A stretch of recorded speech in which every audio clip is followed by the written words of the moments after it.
who has 2 index fingers and is kawaii. Yes, girl. Updates. First update is cosplay. I've actually abandoned my cosplay. No, Sam, I know you're not popular, but don't abandon cosplay. No, I've just abandoned my Harley Quinn cosplay. But Sam, I wanted to see your interpretation of a Harley Quinn as a man.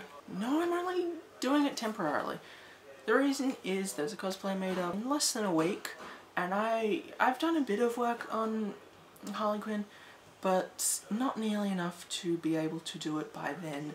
So I figured that what I'd do is I'd do a simpler cosplay for the cosplay meetup, and I'll just showcase Harley Quinn at Supernova, which was my intention from the beginning. I'm going to be doing a Shinra Kishitani cosplay, and if you don't know who that is, you, my friend, are suffering from a deficiency in Durara. That is a freaking awesome anime. I mean, I know I say it every time I finish an anime, but wow, that's one of the best shows ever. Essentially all I need to find is a tie, and I need to find like glasses, and he's like a lab guy, and I've got a lab coat because I'm doing a lab tech course. Yeah. First one, I believe it's New Orleans 202 or something like that. She's also known as Melody Cheyenne on Tumblr. Please subscribe to her because I kind of like her. I like her review like 100. And something fell down. Also, please subscribe to Sam because that's my channel, and I wanted to say that second so I didn't seem like a complete and utter douchebag. And admittedly, I know that I'm probably not going to get any subscribers until I actually put out content, but I don't know. I don't want to have to start from square one again. Well, let's talk about Summit. The Summit from the title comes from the meetup that starts at the beginning of the episode between the Light and the Reach. In a similar way to the Reach being very antagonistic and very manipulative against the Justice League and turning around their arguments against them and using them as a weapon against them, the Light does a similar thing with the recent events that have been happening in previous episodes. For example, Green Beetle and Blue Beetle being cured by Zatanna. It was known that the Light, that this was happening. They knew all about the whole Reach and everything. However, they played that they didn't, and thus blamed the Reach for not cluing them in about it. It is then revealed that Artemis is, well, Artemis. Admittedly, I wasn't really certain about the way that they did it because I thought it was too rushed. And I guess the reason that I say that I'm not really certain about it is because there have been tons of things that have been rushed. There have been Blue Beetle getting cured, there have been, I guess you could say, Aqualad, I guess, being cured, and many things that kind of, it seemed like the whole season was going to be based around, that happened quickly, but actually ended up not going too badly, because the reason is revealed, and then there's whole other plot lines that end up happening which are very good. The main reason is because people that go, hey, wait a second, if that's Artemis, Calder was supposed to kill Artemis, which means Calder didn't kill Artemis, which means they're both spies, which results in Deathstroke just shooting them. And I was kind of just like, I don't know about that. Like, I thought there was some kind of faking involved, I didn't know why or who and that kind of stuff. But I was just like, that was too quick, you can't have them just die immediately. It's at this point, after Calder's killed, that he presses a button which reveals a hologram saying, essentially, all the different ways that the Light screwed over the Reach. And shockingly, the Reach gets really annoyed and starts attacking, at which point it's revealed that the death thing was fake, because Deathstroke is actually McGann in disguise, and all that kind of stuff. And then, like, a good portion of the rest of this episode is just a massive three-way fight between the Reach, the Light, and the team. Some of the highlights. We got to see Spitfire! I ship Spitfire! And yes! It's almost kind of disorientating how long it's been, but just seeing them together, like they had this part where they're back to back, and Waller's like, I don't know if I should kiss you or kill you. And Artemis is just like, we'll have to wait until we're alone. Like, oh, I've missed this. We also see a bit of residual angelfish in the fact that Lagan helps McGann, and Lagan is being nice, and they have the kind of cutesy looking at each other and smiling and stuff, and it generally just feels like there aren't too many hard feelings. The ambassador and the scientist from the Reach end up getting trapped, and what happens is Black Beetle's just like, the ambassador is screwed up so many times, so I'm going to essentially fire you, and just kind of leaves him there. Whether something is going to be shown happening to him in the next episode, I have no idea. I mean, you could probably go either way. I don't know. I'm excited to see if something does happen, but whether or not it does is a different question.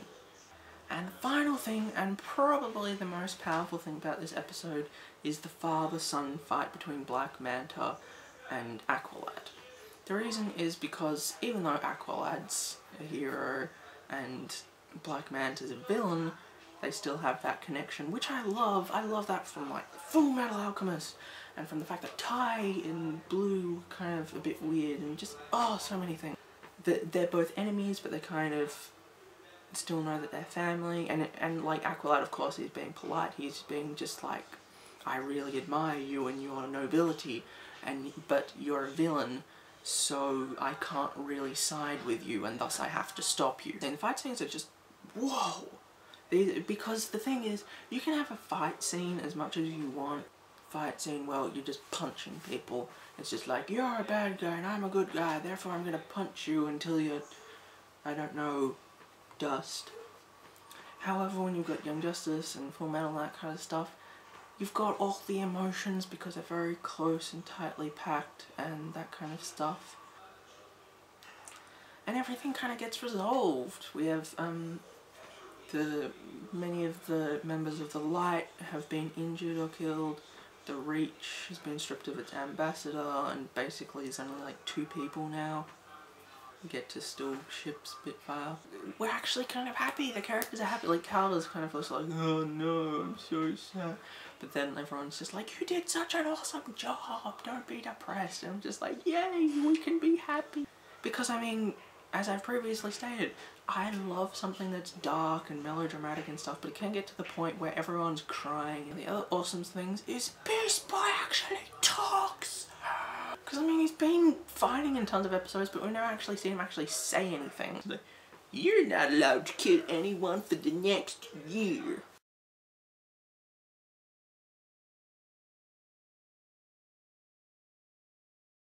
Is this the real life? Wrapping it up, we've got a couple of things that are lead to the final episode. Admittedly, there are probably arguably too many things, but what the Light have managed to get onto the war world, and seemingly they can run it because they take it out of Earth's orbit. And what this actually means for the plot is, I have no idea. I have no idea exactly what this involves. I'm assuming what he's going to do is just like maybe obliterate the sun, which will then affect Earth anyway, so it will get destroyed regardless, as opposed to they're just leaving and then they never come back and the episode's over, because that would suck. We also see Calder being given the reins as the leader. I was kind of a bit weird about that because I liked Calder as a leader in Season 1 because Robin seemed a bit... he works more alone, so he's not really a team player, so I was like, no, probably shouldn't be the leader. But now he's Nightwing, he understands how everything works and he's really got a good grasp on everything. Even though, of course, we've had issues with that, with Calder and everyone being undercover and not saying anything. So I guess... And finally the Reach are just like, nobody's gonna find out about the fact that we've got tons of warships because we're gonna blow up the world! I honestly have no idea how they plan to do that without the war world, unless they're planning on fighting over the war world, which would not surprise me. And in essence, all I'm hoping for is a massive scale, just all-out war, all the factions, the team, the Reach, the Light, the Runaways, maybe the Runaways and the team up, maybe the Justice League, I don't know, but one way or another we're going to have at least 3 factions involved, and I'm excited and sad. It's really sad. I don't want this series to end, but I mean it was always going to come at some point. It just sucks that it's so soon, because I haven't even been into this fandom for like, I've been into this fandom, what, 6 months? No, more than that. 8 months? Just, yeah. Thank you guys for watching. I will be uploading a video on Tuesday, that will be in my cosplay. And if you're wondering why my hair kind of looks weird, I'm attempting to use my hair as hair for cosplay because I don't have a wig, which yeah, that's pretty shocking, especially given that I decided that I was going to do this cosplay 2 days ago.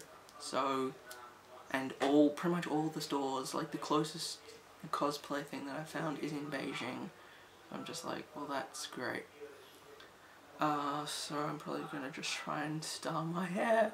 It's not gonna work because it needs to be like down to here, and it's not gonna get down to here in a week. Why am I still talking? This fucking